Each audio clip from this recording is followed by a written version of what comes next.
Olá pessoal, aqui é a Esther novamente e hoje, aqui no canal da Poema, nós vamos falar do ataque do governo Bolsonaro à previdência das funcionárias e funcionários públicos.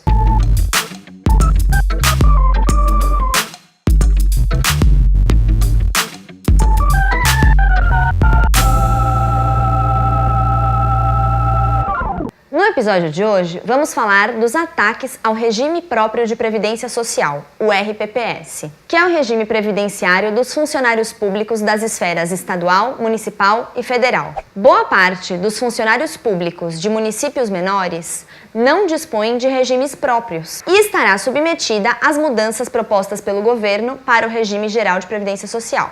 Se for o seu caso, você pode se informar melhor assistindo ao nosso primeiro episódio dessa série sobre a reforma da Previdência. Tratamos regime geral e regime próprio separadamente em 2 vídeos, porque, de fato, pela Constituição, são coisas essencialmente diferentes, sem relação fiscal e contábil entre si, e, portanto, não constituem juntos um mesmo problema.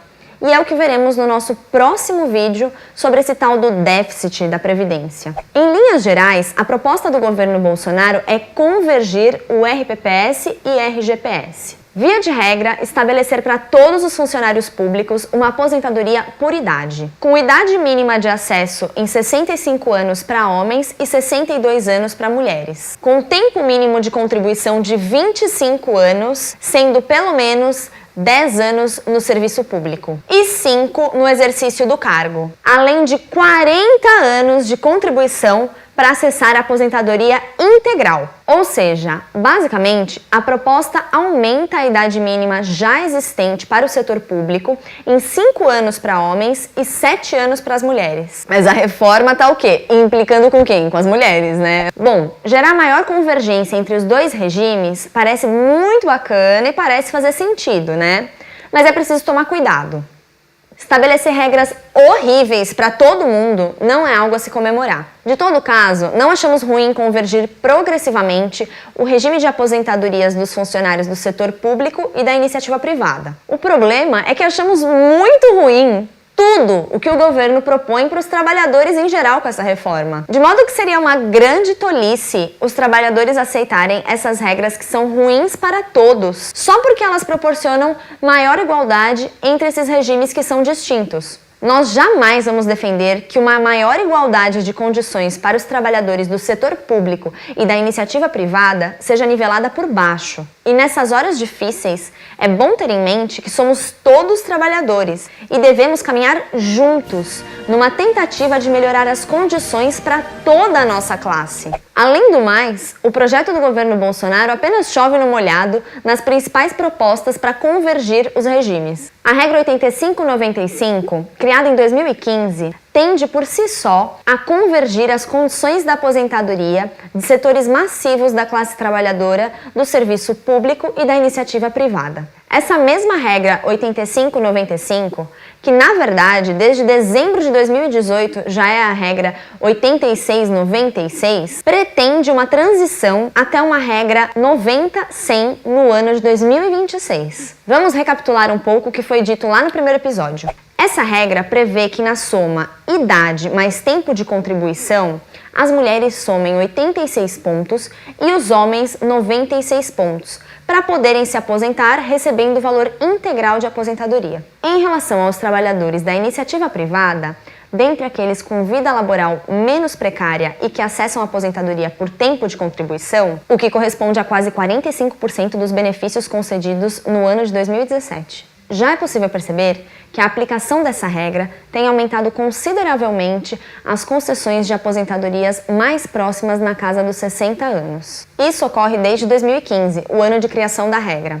Assim que chegarmos à plena aplicação da regra 90/100 em 2026, o cenário será o seguinte: dentre os trabalhadores da iniciativa privada, haverá uma maior convergência entre aqueles que se aposentam por tempo de contribuição, sem exigência de uma idade mínima, e aqueles que atualmente se aposentam por idade, sendo 60 anos para as mulheres e 65 para os homens como idade mínima. Em relação aos funcionários públicos, é verdade que eles ainda possuem idade média de aposentadoria muito baixa, e isso é um problema, mas a solução já foi encaminhada. E seria precipitado dizer que a total aplicação da regra 90-100 não melhoraria gradualmente o quadro, sem grandes traumas e fraturas sociais evitáveis. Também é preciso ponderar que a idade mínima que já existe para o setor público já encaminhou em larga medida a solução para esse problema. Outro ponto em que a reforma iguala o RPPS e o RGPS chovendo no molhado é em relação ao valor do benefício máximo concedido, que seria o teto do INSS. Mas também é verdade que o teto atual do INSS é bem baixo e não é privilégio nenhum aumentá-lo para todo mundo. Dizemos que o teto é baixo porque ele não vai muito além do salário mínimo necessário, tal como calculado pelo DIEESE. Ainda mais que a velhice traz gastos adicionais, como saúde e cuidados pessoais, que não entram no cálculo do DIEESE. De todo caso, a aplicação do teto do INSS para funcionários públicos já é válida para aqueles que ingressaram no serviço desde 2013. Mas vamos então passar para alguns aspectos perversos dessa reforma do Bolsonaro, proposta para o regime próprio dos funcionários públicos. Nos pontos da proposta que o governo simplesmente não fica chovendo no molhado, ele segue aquela mesma proposta excludente que anima todo o texto da PEC. Vejamos, por exemplo, o que ele propõe para as professoras, que em sua esmagadora maioria trabalham no serviço público. Nesse ponto, mais uma vez, o caráter machista da reforma salta aos olhos.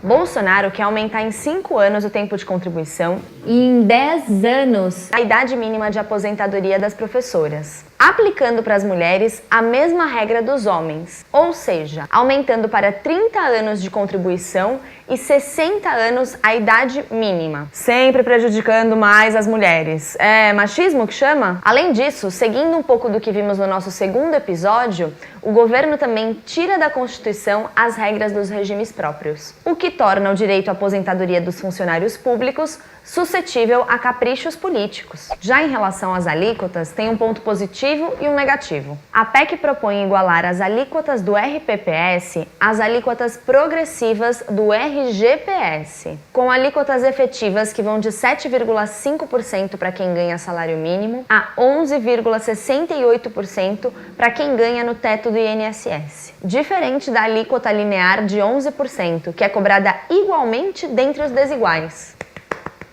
Mas tem um ponto negativo e que certamente será questionado do ponto de vista jurídico. Para os funcionários que ganham acima do baixo teto do INSS, a PEC propõe alíquotas efetivas de até 16%, mesmo que sejam funcionários públicos que ingressaram no serviço após 2013 e que, portanto, só teriam direito a receber aposentadoria no valor do teto do INSS. Além disso, a PEC propõe para estados e municípios que os administradores de plantão possam criar alíquotas suplementares ainda maiores, bastando que apresentem estudos sobre a sustentabilidade de seus regimes previdenciários ao longo do tempo. Vimos que na infame reforma da Previdência do município de São Paulo, o ex-prefeito João Dória e o atual prefeito Bruno Covas tiraram projeções do além para embasar aumento de alíquota, sem qualquer paralelo com estudos independentes. Bom, de todo caso, o que está em questão é se essas alíquotas de 16% para quem ganha acima do baixo teto do INSS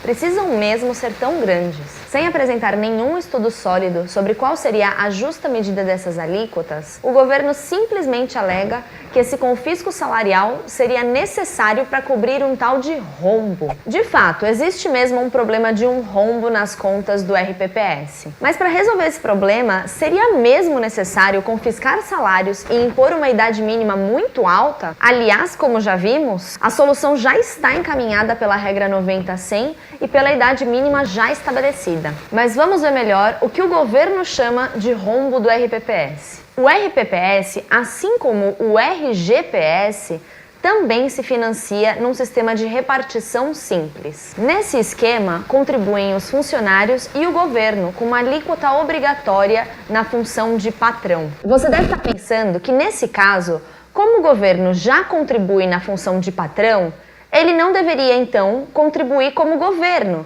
tal como no regime geral, certo? Só que tem uma questão. Funcionários públicos também pagam impostos. Logo, se é esse fato que justifica a contribuição do governo com o RGPS, é esse mesmo fato que justifica o repasse do governo ao RPPS. E é isso que eles chamam de déficit, ou rombo. Vejamos alguns números. Em 2017, o gasto total do governo federal com repasses ao RPPS da União foi de 123,4 bilhões de reais. Só que quando a gente divide a conta entre civis e militares, a coisa aparece sob outra ótica e o verdadeiro problema se revela. Em relação aos funcionários civis, o governo arrecadou 33,7 bilhões e pagou 79 bilhões em aposentadorias e pensões. Assim, o repasse do governo, ou rombo, foi equivalente a 57% do gasto total do RPPS com funcionários civis. Já em relação aos militares, o governo arrecadou 3,3 bilhões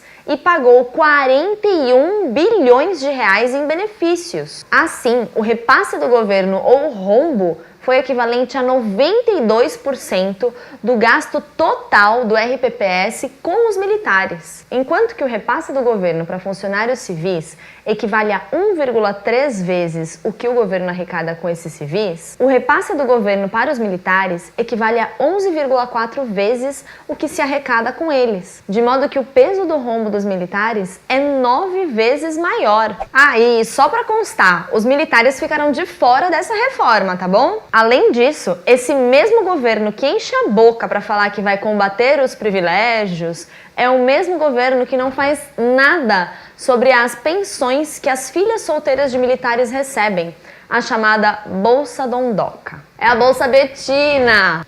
E só para constar, essa Bolsa Dondoca consome em média 5 bilhões de reais ao ano. É isso aí, pessoal. Com esse vídeo, quisemos mostrar que é possível sim reformar algumas distorções do RPPS separando o joio do trigo. E sem confundir as coisas, piorando o RGPS na tentativa de melhorar o RPPS. Ou até prejudicando muitos funcionários civis sem atacar verdadeiramente os reais problemas. Gostou do conteúdo de hoje? Então curta, compartilhe e inscreva-se aqui no nosso canal. Até a próxima! Poema. Por uma política econômica da maioria.